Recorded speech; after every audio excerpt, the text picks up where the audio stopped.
در خونه کنسرت توی تماشا کردم.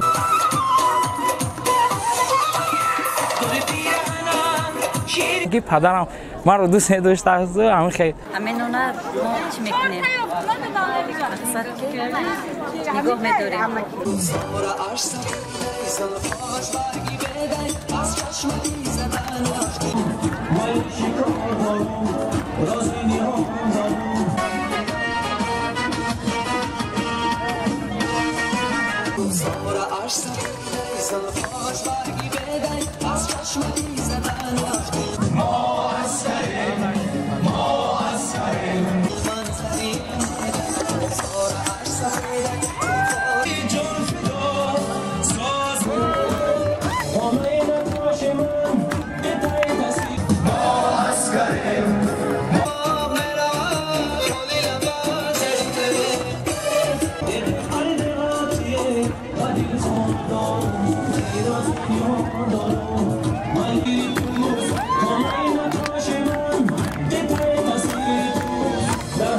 شهر وحدت در بین تمام منطقه های تاجیکستان اولین شده نقش دعوت نوسکران را به قسم های نظامی کشور اجرا کرد. امروز 1 اکتبر به مناسبت دعوت نوسکران در قسم نظامی 16772 شهر وحدت چاره‌بینی ادانه برگزار گردید. در آن رئیس شهر وحدت رحمان علی امیرزاده، مسئولین قسم های نظامی و والدین نوسکران اشتراک نمودند. رئیس شهر وحدت رحمان علی امیرزاده دعوت شدگان را به خدمت حربی شادباش گفته نقش جوانان را در حفظ و مرز و بوم وطن کلیدی ارزیابی کرد. جوانان امید امروز و فردای درخشان ملت و دولت هستند. آنها را میباید زیرکی و هوشیاری را جهت محافظت کشور عزیز خود از دست ندهند، افزود امیرزاده. سپس گلبر شکور و مادر نوسکر محمد رحیم گلزاده سخن کرده ابراز داشت که فرزندش اختیاری به خدمت حربی رفته ایستاده است. او گفت در صف ارتش ملی خدمت کردن فرزندان ما هم قرض و هم فرض است.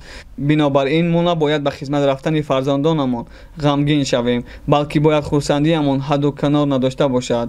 در آخر چاره‌بینی بار دیگر والدان با فرزندان خود دیداربینی کردند و آنها را برای 2 سال برای محافظت خلق و وطن گسیل نمودند. یادآور می‌شویم که در تاجیکستان سال 2 مرتبه معرکه دعوت به خدمت حربی صورت می‌گیرد و شهر وحدت سال 4 است که نقش را در روز اول اجرا می‌کند. من کریموف رمیز اومدم که صادقانه به وطن خود خدمت می‌نمایم. من مادری کریموف رمیز خوشبختم که 3 فرزند من خدمت میره، خدمت میکنه، در وطنش خوشبختانه خدمت میکنه، انشالله میآید. اکاش رفتن خدمت کرده اومدن گفتن که سو زایوچه روار دادر من همراهی کنه خدمت کنه به وطنش بیاید. هموطنان عزیز فرزنداتون رنگ ما هم خیلی فرزنداتون ما خدمت کنن در وطنشون بیاین. من نظیروف مهردین از شهر وحدت جماعت رجب اسماعیل دهاتی نوبهارمند با خواهش خودم به خدمت حربی اومده با سربلندانه خدمت حربی خود رو به انجام میرسونم. من به جوانان همین شهر وحدت گفتنی دارم که به خدمت حربی رفته خدمت وطن مادر را ادا کنند. خدمت یگان جای ترس نیست. همین قدر گفتنی هستم که خدمت وطن مادر را ادا کنید سربلندانه.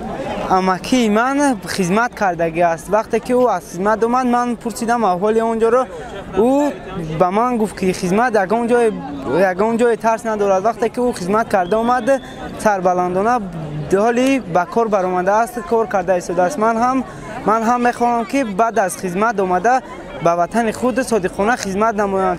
من لطیف حاجی مراد به صف قوای مسلح جمهوری تاجیکستان داخل شده خدمت به وطن رو قرض هر یک شهروند میدونم و با خواهش خودم اومدم و با هر یک جوان خواهشمندم که اومده خدمت کنند و در آینده یعنی دستیار خلق و وطن ملت خود باشند.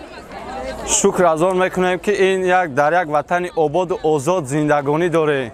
ما از جماعت بهار اومدیم و به همه تاجیکستانیان میخواهیم که همیشه با بهار زنده باشند.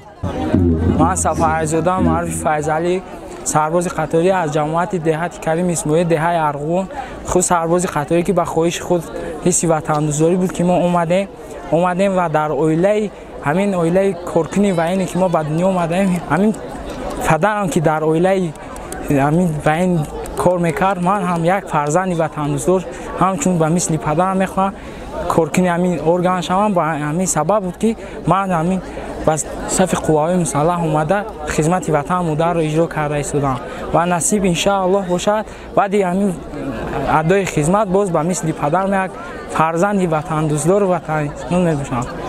Ятимов Файзали Сафаралиевич падарам. аз он сабаб ки падарам мехост ки ба хизмати ҳарбиям дар хона консерт туи тамошо кардам. аз он сабабе ки ман дар ҳамон баъз ки набудам ҳамон консерти хонада бо тариқи телефону ба писархолам омада ба ман расон ки ҳатто бо видеоҳояшон ба ман онвар расон. ман хеле хурсанд шудам ки падарам маро дӯст медоштааст ҳамин хеле базм обуд кардааст. ман хурсандам аз омаданам, пушаймон нестам. ман навдаватшуда Латифзода Сафиалло бо хоҳиши худ ба сафи қувваҳои мусаллаҳи ҷумҳурии Тоҷикистон омада ба халқу ватан ва миллати худ ва сарзамини азизамон Тоҷикистон содиқона хизмат менамоям. Тешабоев Собирҷон, ман ина 74 дуромадам наберама хизмати ватан рои карда истодам. соғ брава саломат биёя. Тешабоев Собирҷон мактаби 17 солара буд кард ина 11-ма. соғ брава саломат биёя. 18,000 олам ба ҳамин мурод расона. ба мурод расидагиш ҳазорон бо сад бор шукронаи худо. набераи ман ба оши доброволни рафте содай бачам.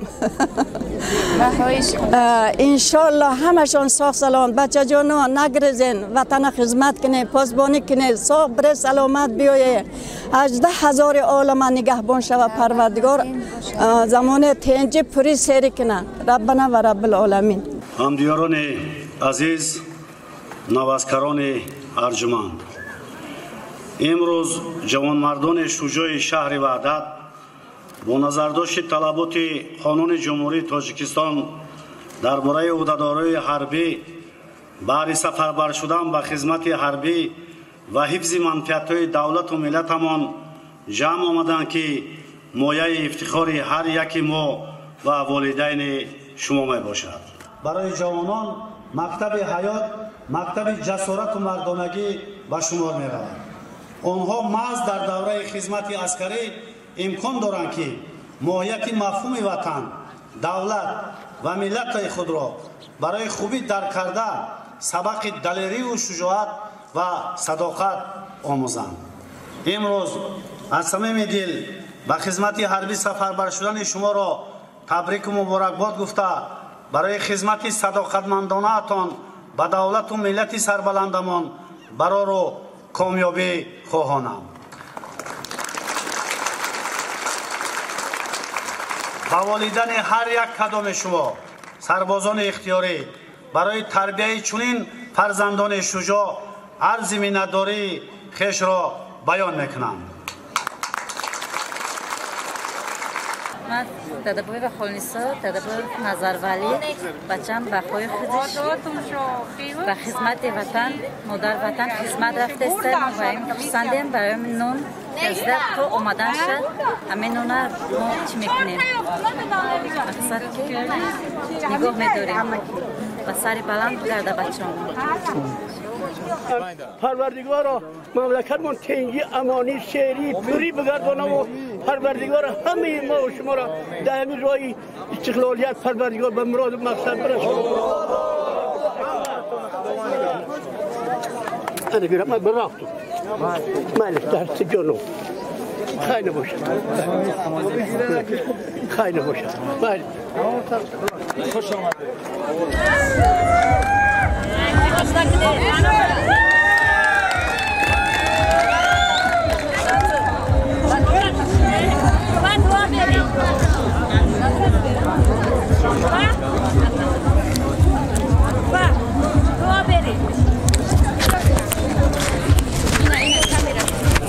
Altın başların aman bo'lsin Allohim Parvardigor o'ziga topshirdim.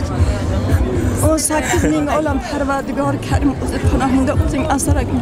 La havla va la quvvata illa billahi azim maşallah kana mavla yamyashini yamlakin ey Parvardigor پدستی خودت کردم پروردگار کریم شب روز در پناهت باشی یک لحظه ای نظر دور نکنی 18,000 فرزند دامنه نگهبان شود پروردگار کریم 18,000 ام تنجی امانی سری پرکنه الهیم حکم دارارم الهیم ایمان مکمل تیا پروردگار فرزندمان ساغ برون سلامت بیوین با همه خیل تویا کنیم همه خیل تماشا کنیم ربنا و رب العالمین الله اکبر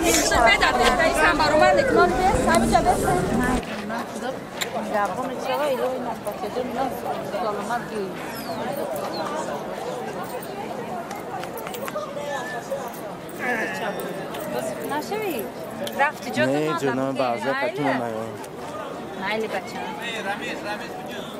خیلی نرسونه مایلی أعوذ بالله من الشيطان الرجيم بسم الله الرحمن الرحيم إلهي آمين محفوظ تلاوت قرآن شنود رحمان حلوات ایمان الله پروردگار 18,000 ایمان مکمل تیا پروردگار کلمه شاد در دل من جاری کنه فرزندان ساغ برا و سلامت به زمان تنجی امانی سری پری کنه پروردگار کریم رومانا روشن کنه الهیم پروردگار رزق روزداشون فراوان کنه ای غایبا بتیا پروردگارم دولتمون تنجی امانی شود پروردگار کریم چه مراد مقصد دارم مرادشان حاصل کنه خدایا خداوندا ساق برون سلامت بیان تو دست خدا کردیم الله شب روز در پناهش نگهبان شود پروردگارم یک لحظه هم ای نظرش دور نکنه 18,000 عالم نگهبان شود ربنا آتنا فی الدنیا حسنه و فی الاخره حسنه و قنا عذاب النار اللهم اغفر لي والوالدي والاستاذ ولجميع والمؤمنين والمؤمنات والمسلمين والمسلمات